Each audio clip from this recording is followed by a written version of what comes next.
ঢাকা বিশ্ববিদ্যালয়ের কেন্দ্রীয় ছাত্র সংসদ নির্বাচনে ইশতেহার অনুযায়ী শিক্ষার্থীদের পাশে থাকার অঙ্গীকার করেছেন। তোরা দেখে যা আমেনা মায়ের কোলে, তোরা দেখে যা আমেনা মায়ের কোলে। কারা শুনেছেন যে শিবির রক কাটে?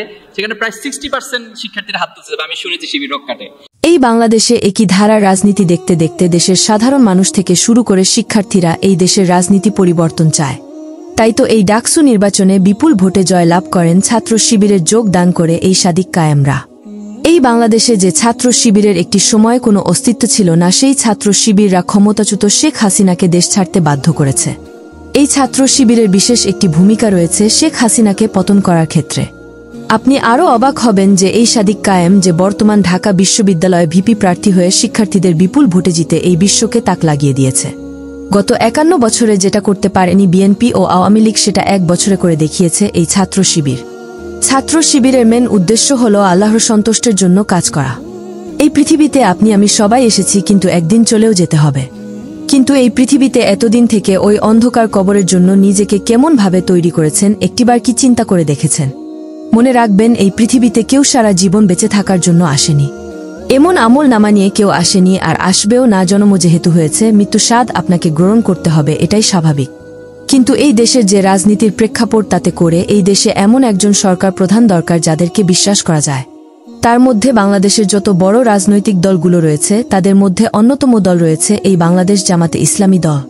ইসলাম বলছে হচ্ছে, যখন আপনি কোনো ভালো কাজে নিয়ত করবেন, নিয়ত করার সাথে সাথেই আপনার সৃষ্টিকর্তা আল্লাহ তাআলা আপনাকে রিওয়ার্ড দেওয়া শুরু করবে। ধরেন হচ্ছে আমাদের ওইদিকে একটা দরজা আছে, একটা জানালা আছে। আপনি নিয়ত করলেন হচ্ছে, আমি এই দরজাটা রাখছি এবং এই জানালাটা রাখছি, দিনে যেন আমি 5 বার আজান শুনতে পারি। তাহলে এটা তো এমনি আপনাকে রাখতে হইতো না, আপনার এই যে বাতাস আলো বাতাস আসার জন্য। কিন্তু আপনি নিয়ত করছেন না, আমি এই দরজা এবং জানালা রাখছি যেন 5 বার দিনে আমি মসজিদ থেকে মধুর আজানের ধ্বনি শুনতে পাই। তো এই দরজা এবং জানালা যতদিন থাকবে, যতদিন মসজিদে আজান হবে, ততদিন আপনি সওয়াব পাতে থাকবে। সুবহানাল্লাহ। কেননা তাদের দলের কর্মীদের মধ্যে এতটাই ভদ্রতা শেখানো রয়েছে, গুরুজনের সামনে কথা বলতে গেলে যেন নিজের মাথা নিচু থাকে। কেননা গুরুজন যদি কোনো কাজই বাধা দেয়, আর বাধা দেওয়া কাজটি যদি আপনি জোর করে করেন, তাহলে সেটা কাজ হোক বা কোনো নির্দেশনা হোক, সেটার ফল আর যাই হোক ভালো হতে পারে না। গুরুজন বলতে আমরা কিন্তু নিজের পিতা মাতা ও শিক্ষকদের বুঝিয়েছি। ছাত্র শিবির জামাত শিবির কেউ কিন্তু আলাদা কেউ না, একে পথের পথিক দুজনের দুই দেয়া নাম, এরই নাম ইসলাম। ইসলাম যেমন শান্তির ধর্ম, কিন্তু এই শান্তির ধর্মে এই বাংলাদেশে ইসলামকে ছোট করে সব সময় দেখা হতো একটি সময়। কিন্তু সাদিক কায়েমেদের এই ছোট্ট একটি পদে ভিপি নির্বাচিত হওয়ার পর শিক্ষার্থীরা তাদেরকে নিয়ে নতুন করে ভাবতে চেয়েছে। কেননা এই শিক্ষার্থীদের হাত ধরে আগামীর রাজনীতির মাঠ কেমন ভাবে হতে পারে, তার একটি ছোট্ট উদাহরণ হল এই ডাকসু নির্বাচন। এই দেশের সাধারণ জনগণের মস্তিষ্কে নতুন করে ইঙ্গিত দিচ্ছে যে আগামীতে ইসলামের শাসন এই বাংলাদেশে ঘনিয়ে আসছে। একটাবার চিন্তা করে দেখেন তো, এই মুসলিম কান্ট্রি হলো বাংলাদেশ, কিন্তু কতজন মানুষ এই মুসলিম হয়ে ইসলামের বিধান মানে? কথায় আছে, আমি নামে মুসলিম, কিন্তু কাজের বেলায় আমি মুসলিমের পরিচয় দিতে লজ্জা পাই। এই হলো বাংলাদেশের বর্তমান প্রেক্ষাপট। এই বাংলাদেশে অনেক সংগঠনের কথা শুনেছেন, কিন্তু যারা এই ছাত্র শিবিরের আলোচনা শুনেননি, তারা তাদের আলোচনাগুলো একটু শুনবেন, আপনি নিজে থেকেই মুগ্ধ হতে বাধ্য থাকিবেন। তাহলে আজকে অভিভাবকদের যে আশা প্রত্যাশা ছাত্র শিবিরের প্রতি, সেই দায়বদ্ধতা থেকে আমরা কাজ করে যাচ্ছি। আমাদের নিয়ে অনেক প্রোপাগান্ডা আছে, আমাদেরকে নিয়ে অনেকে অনেক মিথ্যাচার করে থাকে। এর মধ্যে একটা মিথ্যাচার হলো আমরা রক কাটি, ঠিক না? তোমরা শুনেছো এই রক কাটার ঘটনা? আজকে নিঃসন্দেহে একজনও রক নিয়ে এখান থেকে যেতে পারবো না, আশা করতেই পারি। তো আমি মাঝখানে একটা প্রোগ্রামে গিয়েছিলাম, ওইখানে জিজ্ঞাসা করলাম যে কারা কারা শুনেছেন যে শিবির রক কাটে। সেখানে প্রায় 60% শিক্ষার্থীরা হাত তুলছে, আমি শুনেছি শিবির রক কাটে। তো শিবির রক কাটে এটা জেনে শুনে শিবিরের প্রোগ্রামে এভাবে আসা, এটা তো অনেক বড় সাহসিকতার বিষয়। মানে কম সাহস হলে কি এটা সম্ভব যে জানি যে একজন লোক রক কাটে, অথচ তার প্রোগ্রামে এসে আমি খুব সাবলীল ভাবে বসে আছি? তাহলে আমাদেরকে নিয়ে এই ধরনের মিথ্যাচার অতীতে অনেক হয়েছে, এখনো পর্যন্ত হচ্ছে, এখনো নতুন নতুন শব্দের আমদানি করে আমাদের জন্য। কিন্তু আমরা তাদের দিকে তাকিয়ে একটা মুচকি হাসি দেই, আর আমরা আমাদের লক্ষ্য প্রাণে অবিরাম ছুটে চলি।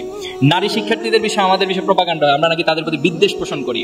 অথচ ইসলাম নারীদেরকে সবচেয়ে সম্মানিত করেছে। আপনি যদি জাহিলিয়াতের সে সময়গুলোকে স্টাডি করেন, ইসলামের পূর্ববর্তী সময়গুলোকে, নারীদেরকে একেবারে একটা বস্তু হিসেবে, একটা প্রোডাক্ট হিসেবে চিন্তা করা হতো।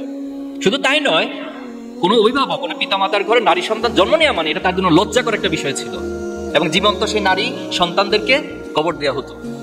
কিন্তু ইসলাম আসার পর সে নারীদেরকে সবচেয়ে সম্মানিত জায়গা দেওয়া হয়েছে।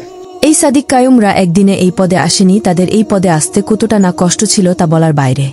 ঢাকা বিশ্ববিদ্যালয়ের মেয়ে শিক্ষার্থীরা জানেন তাদের মর্যাদা, তাদের আত্মসম্মান এবং তাদেরকে রক্ষা করার জন্য হলেও বীর সৈনিকের মতো পুরুষ দরকার ছিল। তাই তো এই সাদিক কায়েম ও ফরহাদের মতো সুদর্শন পুরুষদের ঢাকা বিশ্ববিদ্যালয়ের মেয়ে শিক্ষার্থীরা তাদেরকে এই ভিপি পদে নির্বাচন করেছেন।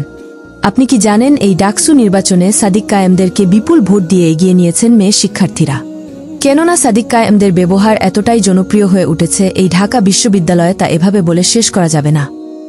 সাদিক কায়েম হবে আমাদের ভিপি। আমরা চাই ভাই আমাদের ক্যাম্পাসের ভিপি নির্বাচিত হোক এবং আমাদের সকলের শিক্ষার্থীদের যে চাওয়া তার মাধ্যমে বাস্তবায়িত হোক। আমরা 16 বছর ধৈর্য ধরছি না, এই ফলাফল আমাদেরকে আরশের উপর থেকে দান করেছে কে? এতক্ষণ আমাদের সাথে থেকে ভিডিওটি শেষ পর্যন্ত দেখার জন্য আপনাকে ধন্যবাদ দিয়ে ছোট করতে চাই না, তবে ভিডিওটিতে একটি লাইক দিয়ে আপনার মূল্যবান মতামত আমাদেরকে কমেন্ট করে জানিয়ে দিতে পারেন।